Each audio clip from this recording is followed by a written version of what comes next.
Hello everyone! Ayan nga guys, ngayon ay start na ng hapon. Ngayon ay alas 3:30 na ng hapon. Nagsa-start na naman init ng yung katawan ko. So kanina, hindi ako pumunta doon sa sa clinic. Asawa ko na lang pumunta doon sa clinic, tapos sinabi niya na lang kung ano ang nararamdaman ko, tapos bumili siya ng gamot at dinalhan niya ako sa bahay at pumunta rin dito ang doktor, nagbigay sa akin ng injeksyon. Ganyan kasi dito guys, talaga pag nilalagnat ka ng ilang araw, kailangan injeksyon na. Sana pa kahapon pa sana ako nagpa-injeksyon, kaya lang sabi ko okay lang to, baka mawala. Hindi. At saka binigyan ako ng 4 na gamot. 4 na pirasong gamot. Ito po. Yan. Ito siya sa para yan sa ubo. Tapos ito ay dolos. Dalawa, iwan ko para sa yun. So yan ang iniinom ko. Palawang bisis ko na itong inumin. Alas 12 ng tanghali, nakainom na ako. Ngayon ay alas 3:30 ng hapon. Sunrise daw, iinom na sana ako. Pumunta dito yung doktor at saka binigyan niya ako ng injeksyon. Binigyan niya ako guys ng ng injeksyon, tapos tingnan natin. Pero yung lalamunan ko medyo makati. Mayroon naman akong syrup syrup medicine. Kakayanin natin tong 4 na tabletas na ito. Isang bisis ko lang ito nilalagay, pero siya so ang gagawin ko ngayon ay na lang, dalawa. Ito ang unahin ko, dolo paracetamol at saka para sa ubo.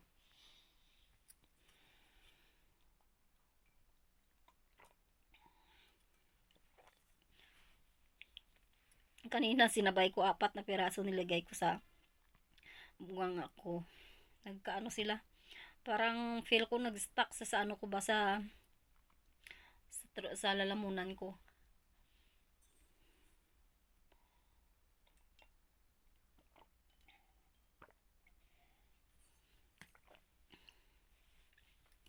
At di ba guys, diyan sa atin sa Pilipinas, pag hindi tayo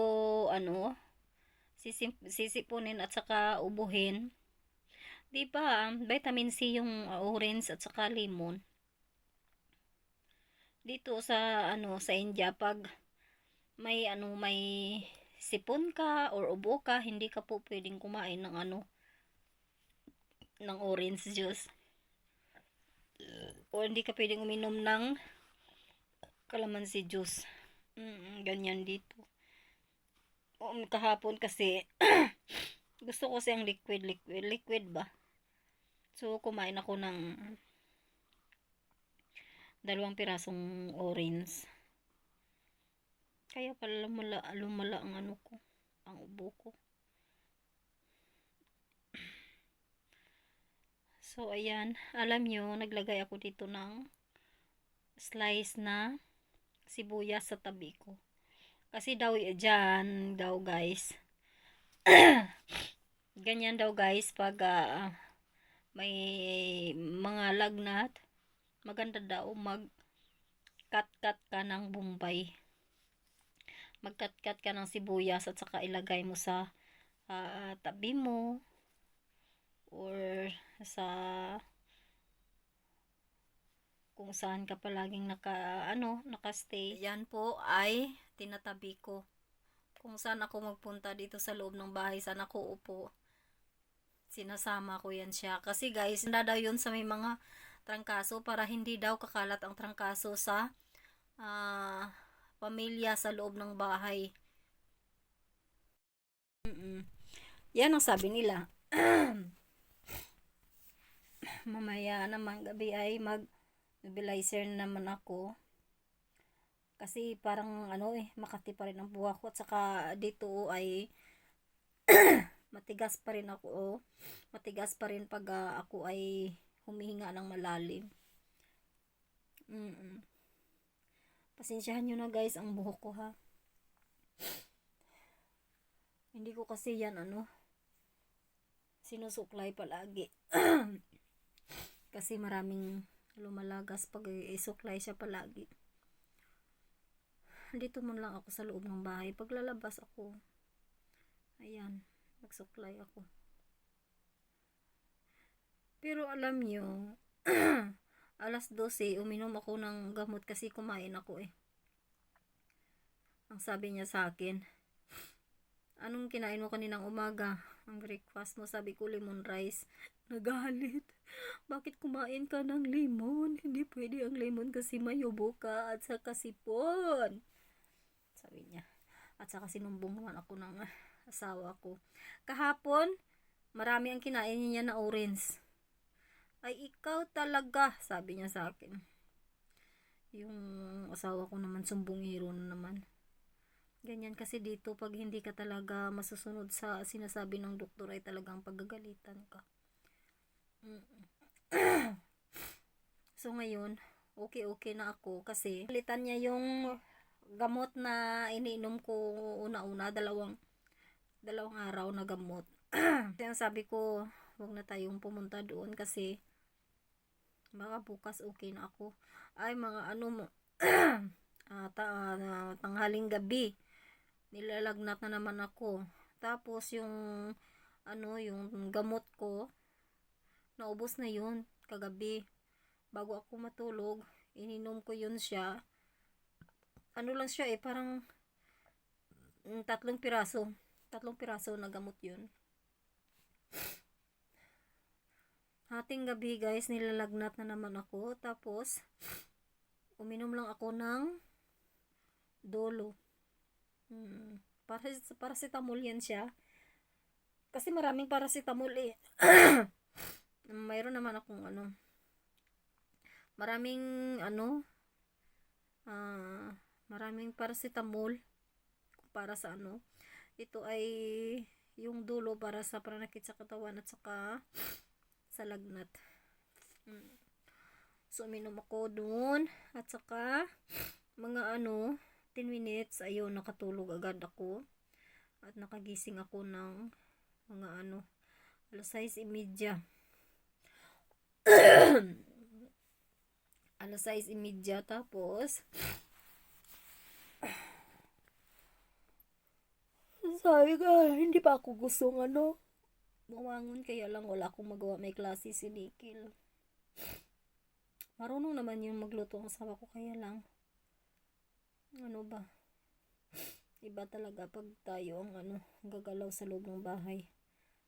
Ayun, ang aga-aga, oh my god, ang tubig guys, parang parang ice, ang lamig talaga. Ay sabi ko, ikaw na maghugas ng bigas dyan. Ikaw na maghugas ng bigas dyan kasi ang tubig super lamig, sabi ko. Pero nakatalokbong ako ha. Lumabas kasi alas 6:30. Baw, grabe pa rin ang fogs guys sa labas. Hindi mo makikita ang bahay, ang kapitbahay mo. Grabe. So ngayon guys, thank you Lord kasi na ako. Kunting na. Parang feel ko na parang okay na ako. Kunti. Nang dahil sa gamot na iniinom ko. Alam mo, yung doktor na yun talaga ang doktor ng asawa ko mula noon ng bata pa siya. Mula nang bata pa siya, siya na talaga ang doktor. Tatawagan lang yun siya, pupunta lang yan dito sa bahay. Kahit andun pa kami sa kabilang bahay dati. Kahit na mula nang dumating ako dito sa India. Dati na naka-fibroid, ano bang sakit na yun? Yung tik tik tik dust, tip dust yung sa ano, sa atin sigurong tawag noon. Galing din yun sa lamok. Siya rin ang nag-ano sa akin. Siya rin ang nag-treatment sa akin ng 7 days. Grabe yun. Grabe yung daanan ko na na yun, sakit na yun.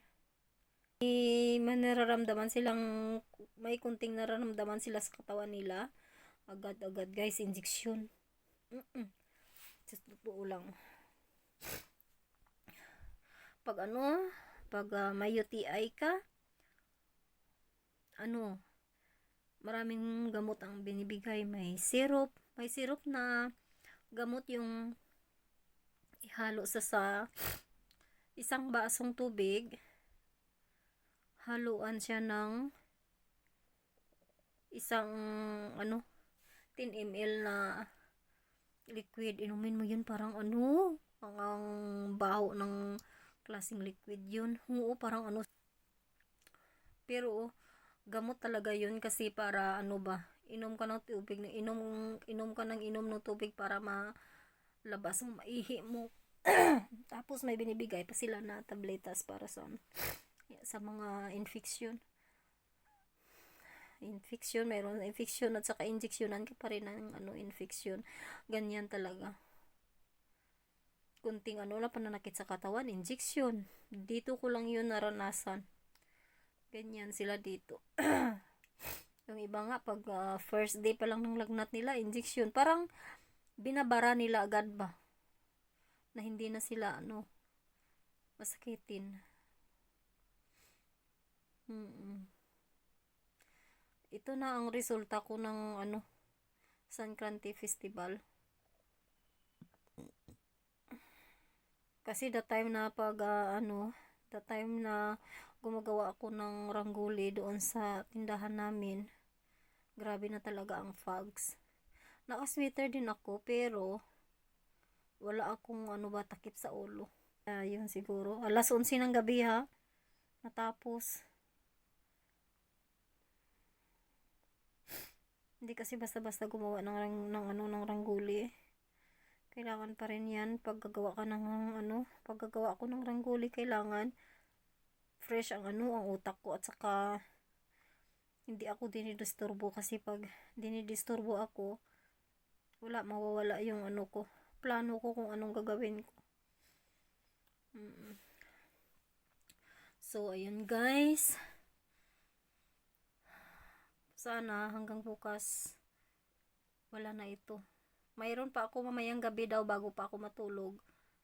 Iinom na naman ako ulit ng 4 na pirasong gamot yung iniinom ko ngayon lang. Every 3 hours daw yun siya iinumin. So ayan, binilhan ako ng asawa ko ng biscuits. Kasi hindi rin ako makakain ng ng prutas, saging. Kasi ang problema kasi may lagnat ako, tapos may ubo ako. Okay lang sana kung may lagnat lang, makakain ako ng mga prutas, yung mga liquid ba. Dito ako sa kwarto ngayon guys. Ayan ang binili sa akin pinag-ano ko na.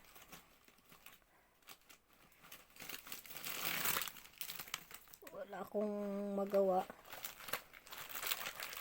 Dami ang binili sa akin. Tingnan mo, may ubo nga ako pero binilihan ako ng chocolate biscuits.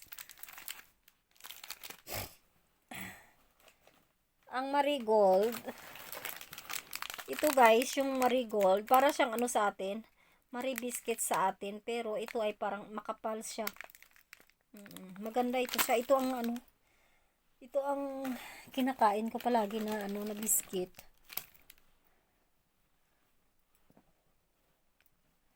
Hindi ko kinain yung chocolate biscuits. Inano ko yun kay Nikil. At saka ito naman ay crackjack. Diba?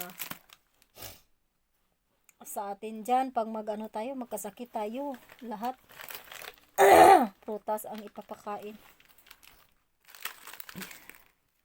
Kasi wala akong kung baga wala akong makakain na snacks. Ito naman ay milk biki. Alam nyo, hindi man ako nito ang kakain. Ano ko ito kay Nickel kasi ito lahat ay mga matamis na biscuit. Yung hindi lang siya matamis, yung Marie at saka Crack Jack. yung milk bikis at saka happy na biscuit matamis. So, hindi ko yan siya kakainin. Itong Marie na lang. Ito na lang ang kakainin ko. Ito at saka ito. Marigold biscuit. Kasi hindi siya matamis. Okay guys. Thanks Lord na okay na ako. Sana bukas lalong okay na ako. Para naman makatulong naman ako doon sa tindahan namin at gawa rin ako ng trabaho ng maayos dito sa bahay. Mahirap. Okay guys. Bye. Salamat. Salamat sa panonood ninyong lahat. Thank you.